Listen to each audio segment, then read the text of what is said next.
A little-known fact about J.R.R. Tolkien is that he heavily disliked Walt Disney, his works, and the Walt Disney Company as a whole. In fact, not only did he explicitly state that he never wants Disney to ever adapt his writings, but in some of his letters he openly states his disgust and loathing of Disney's animations. This may come as a shock, and so in this video we'll explore precisely why Tolkien hated Disney. In letter 13, dated the 13th of May 1937, Tolkien discusses the matter of illustrating the American publication of The Hobbit and whether or not those illustrations should be done by an American firm or Tolkien himself.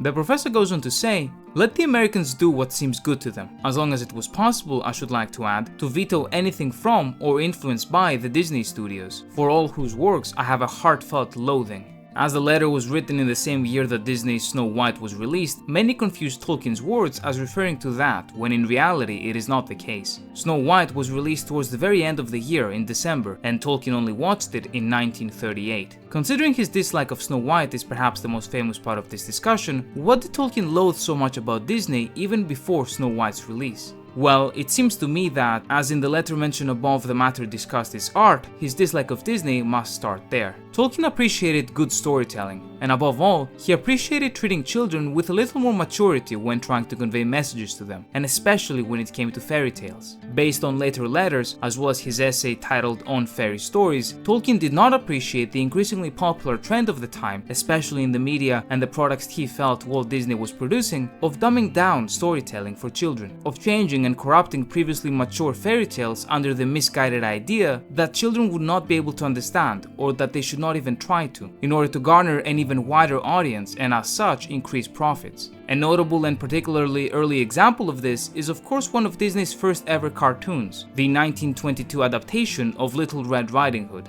This connection between a kid's childhood being defined by profit-oriented decisions must not have felt right to him.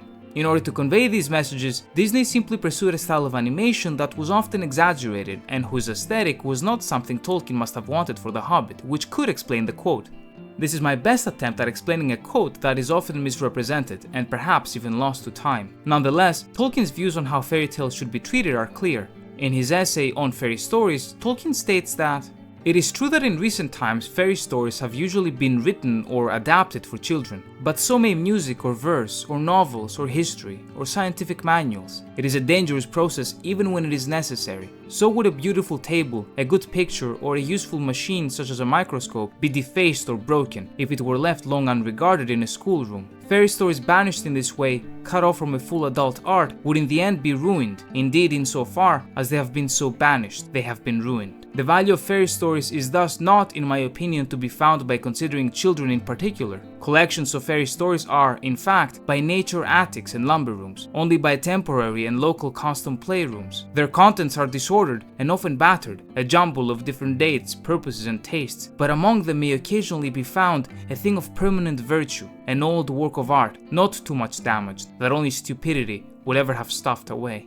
I strongly feel that if you have read The Hobbit itself, everything I just read makes perfect sense. Of course it had children in mind, of course its tone is light and it is filled with jokes and a good time, especially in comparison to The Lord of the Rings, but it never doubts your intelligence. It is not enjoyable just for children. It retains a timeless maturity for all. Though a child may only truly understand some parts of the book, it will enjoy the entirety of it, and gradually with maturity, come to understand the rest. Would works such as The Hobbit be the timeless classics that they are if they were written for the intelligence of a child? That is the question that it ultimately comes down to, and that is a major reason why Tolkien disliked Disney's movies. Naturally, Tolkien was a man of a different age, and of a different background, and of heavily traditionalist inclinations. He was also deeply versed in myths and fairy tales on an academic level, and he loved them deeply, and so his views were definitely influenced by that. These things we're talking about here weren't just stories, they were things precious to him. They were a part of his life, as well as the very cultures and peoples and languages he adored most. And these new adaptations of these stories were things never seen before, and this certainly plays a vital role for his dislike of them. With that said, let us finally talk of Snow White.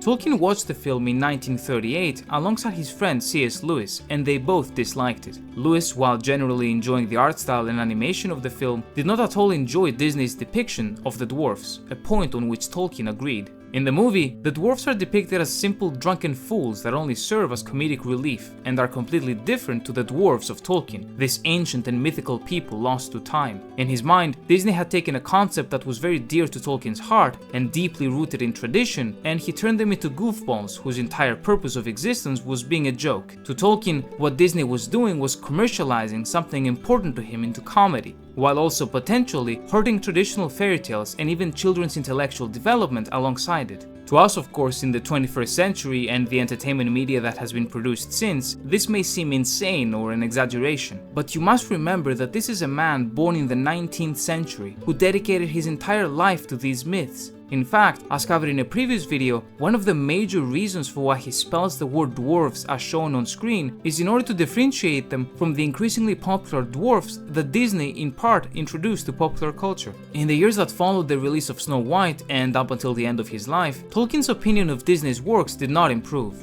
And with every film that succeeded it, the phenomenon Tolkien first described in his essay became all the more apparent. A contributing factor may also be the widespread popularity of these films throughout the globe, and how this popularity may corrupt the creatures featured within, such as the dwarves, but also these folk stories in general in the popular imagination. This misrepresentation of the stories he loved so deeply becoming so widespread, in my belief, must have influenced Tolkien's opinions on Disney. In a 1964 letter written to a Miss Jane Curry, Tolkien states that, "I recognize his talent, but it has always seemed to me hopelessly corrupted. Though in most of the pictures proceeding from his studios there are admirable or charming passages, the effect of all of them to me is disgusting. Some have given me nausea."